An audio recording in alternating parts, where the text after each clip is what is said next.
Hello class, this is Professor Lopez. I just wanted to take a moment to connect with everybody. Thank you for all of the work that you've put into both week 1 and week 2.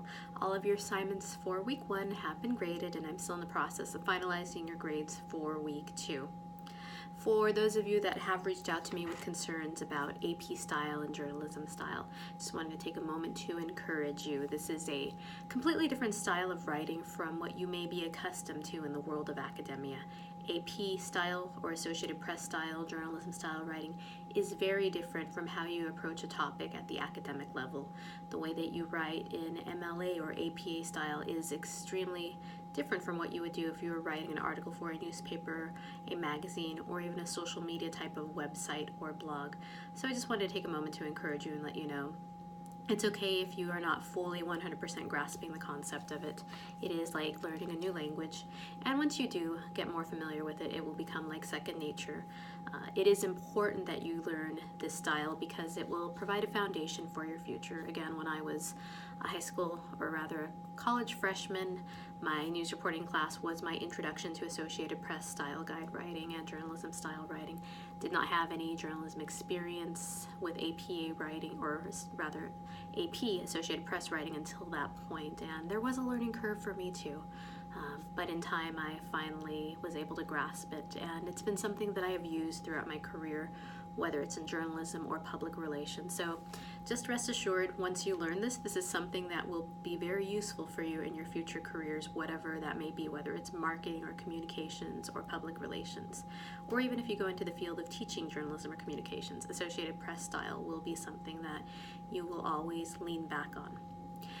I wanted to also let you know that I am compassionate and merciful. I do have very high standards when it comes to grading, but I do realize that for some of you this is your very first time, so whenever I do provide your grades, I also make sure that I go through and I provide feedback so that you can learn from what you are doing and hopefully have some opportunities for improvement in your future assignments. The way that I grade is I will grade your assignment. You will see how many points you get, and then when you go on to the document, you will see notes that are posted on the document itself. And that will help you just see what some of the suggestions and comments I have for you for your particular assignments that you've submitted that will help you in terms of approaching future assignments. What I will, again, reiterate is similar to what I shared with the announcement that I posted not too long ago. There are still some very basic fundamental elements that come to writing that need to be addressed with your writing. Again, I'm very empathetic and understanding of the fact that this is your first time writing an AP journalism style, but some of the things that I really have been focusing on when it comes to grading, some of the things that have resulted in deducted points have not been AP or Associated Press style misuses or errors, but rather it has been more along the lines of good grammar, those basic rules of grammar that we've been taught years back, going back to our elementary school days. Proper use of comma, proper use of certain words such as there and there and there, those words that are commonly misspelled. You have to address these errors in your writing. You can't go out into the world writing like this. It's important to have a masterful way of writing because you need to write effectively in order to have a successful career in marketing, public relations, or communications. I posted some of those tips that you can look at whenever you are submitting assignments to me. Use that as your checklist. I was looking over some of the submissions that I've received for week 2, and I'm still seeing some of those common mistakes. Some of those mistakes that really stand out to me are just the way that commas and periods are used, punctuation is used whenever you're using quotation marks. Quotation marks always have to go outside of a period or a comma. Think of the comma, as I was telling somebody last week, think of the comma like the lost sheep. You don't want that comma to be the lost sheep. You want it to be inside of the quotation marks. You want the period to be inside of the quotation marks. So whenever you're writing a quotes, please do not leave your commas outside. Please make sure that they are inside of your quotation marks. This is something that I see day in and day out in the work that I receive in this class and in every class. So hoping to reach you at an early stage and hopefully redirect you and ensure that you're on the right trajectory when you are writing with quotes, that you're using proper grammar and punctuation. As we move forward and look at the assignments that are due for week 3, you do have a couple of assignments that are going to be very insightful and very educational for you. One of the assignments that you have is a blog, and the blog is your chance to be creative and write in the first person. Blogs can be on any topic. Dr. Pearson and I have a blog website that we're working on and setting up called The Professor and the PIO. Current trends right now are to have videos, so blogs are kind of vlogs right now, if you will. Not so much the written content, but also multimedia and video content.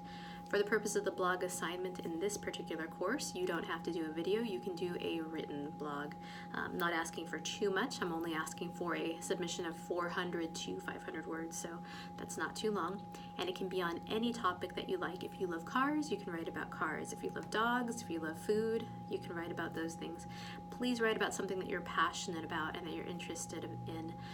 That makes it easier for me as the grader to enjoy the process as well. I get to read everybody's work, and I always enjoy when it's on an interesting topic. So take this as an opportunity to write about something that interests you. I always encourage creativity, and as a student I always found that I enjoyed my assignments better when it was focusing on something that I enjoyed. So I look forward to reading your blog and not giving you too many specific micromanagey type of guidelines for that, other than make it 400 to 500 words. And in your blog, again, you can just write on any topic that you're interested in. It can be a sport, a hobby, a cause, or an issue that you're interested in. And you can write it in the first person, so enjoy this opportunity because you're not always going to be able to write in first person in this class. As far as the format that I'm looking at for your blog, you can submit it as a Word document, or you can copy and paste the text into the submission window. I don't need you to actually go out and buy a URL and build a blog on WordPress. I'm not looking for any fancy graphics or anything like that. I'm just looking at the content. And you also have a discussion board this week. Your discussion board is going to be focused on Steve Lopez. Steve Lopez is the media writer of the week that we are exploring this week. I always want to give you some different perspectives and some different examples of journalists, professionals that have done amazing things in the field. My philosophy is if you're going to learn and if you're going to become the best, you need to learn from the best. So Steve Lopez is right up there as one of those amazing journalists. Steve Lopez, as you will see in the video, the 60 Minutes video that is provided to you this week to view, is a columnist with the Los Angeles Times, and one day Steve Lopez had writer's block. So even the best people get writer's block, and Steve needed an idea for his column that he writes for the Los Angeles Times. Steve was walking around in downtown LA and he heard some music, and when he heard the music and followed the music, he found Nathaniel Ayers. Nathaniel was a homeless violinist, and it was a very providential meeting. It began a friendship and a long-term lasting connection between this journalist and this homeless individual. Steve found a great story to write about, and that one story led to future stories that he wrote about in the Los Angeles Times. And those columns also resulted in a book called The Soloist. And The Soloist also became a movie starring Robert Downey Jr. and Jamie Foxx. Of course, Hollywood always has a way of changing the facts, so if you do end up watching the movie The Soloist, just know a lot of the facts have been changed. The essence of the story is still there, but some certain facts have been changed. What I have included is a 60 Minutes interview, and I thought that was a very good way to just get a different side of the story from the perspective of Steve Lopez in his own words, and also from Nathaniel. You'll get to see them both on camera and see them interacting, and it's a great story. I remember when I read the column for the first time years ago, and it just captivated me. And I like including Steve Lopez's work in this particular week's study because it shows you the power of words. Steve walked out of his office looking for a story idea, and he ended up finding this amazing person and this amazing story that he was able to write about. And it resulted in a book and a movie. And more than that, it resulted in a movement. Steve Lopez was able to draw attention to the issues of homelessness and mental illness facing people in Los Angeles.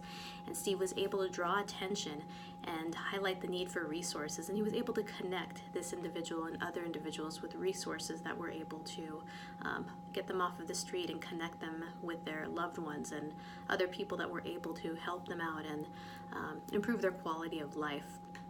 And there's a great message in all of that. As a writer as a communicator, as a communications professional in journalism or in public relations, you will be presented with many opportunities to use your words in a way that can truly change somebody's life. In one of my jobs as a communications officer for human services, I get to create messaging for programs that support foster youth and homeless individuals. And there's a lot of power when you step back and think about what you're doing. You're writing a press release that has a potential to ensure that information reaches somebody that needs it. The information and the words that you put together can connect somebody with something that can change their life, and that is so powerful. And that power also exists in journalism as well. A journalist can write a story. A journalist can bring light to an issue, and it could be an important issue, and it could effectuate change. Somebody can read their article.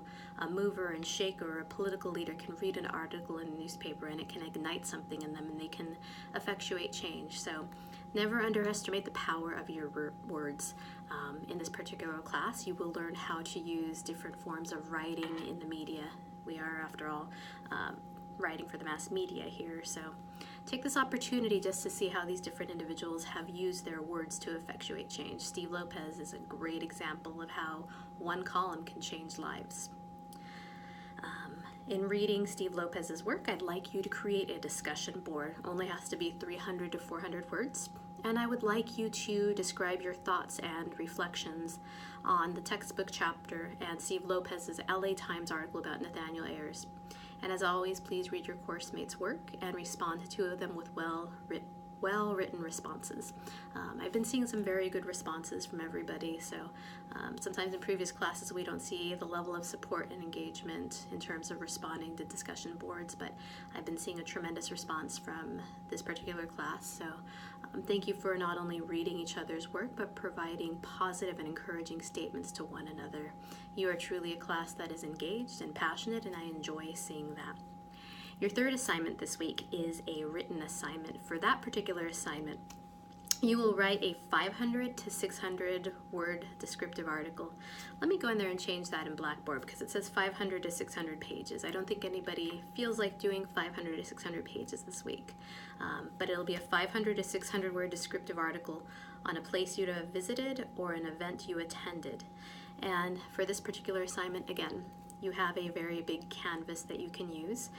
If you want to write about a vacation that you took to Santa Barbara, or if it was a staycation, an experience you had with your family, or if it was a concert that you went to or an event that you attended, I'm not really particular on what you write about. What I'm looking for is just to see that you use some of the descriptive techniques that we have seen in writers such as Jim Sheeler and Steve Lopez. Take me on your journey. Take the readers on the journey with you. Help us see what you saw when you were on this journey or at this particular event. This is the essence of descriptive writing. Descriptive writing should take people on a journey. So this is your opportunity to use your words to take your reader on a journey. And you can, again, can choose anything you want. I believe in giving you some creative freedom. So take that freedom and make something special happen.